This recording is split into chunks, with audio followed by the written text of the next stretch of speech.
everyone, in this video we will learn how to use Qlik for data analytics. So make sure to watch the video until the very end. First, log into Qlik and Qlik Views. These are the platforms you will use to analyze your data. Once logged in, you can start by uploading your data. You can do this by selecting the Add or Add option, where you can upload various files including Excel sheet, CSV files, or connect to the database like SQL. After uploading the data, use the data manager to organize and clean it. These steps allow you to remove duplicate files, missing values, or transform the data for better analytics. Data modeling tool in Qlik will help to structure your data effectively for easy insights.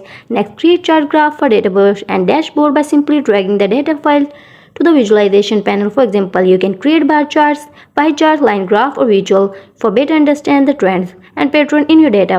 Once you build your analysis, apply the filters to roll down further into specific data points or time period. You can explore the different segments of your data in real time. Finally, save your work and share it. Qlik allows you to save your dashboard and share them with your team and stakeholder, enabling collaboration and deep insight across the organization.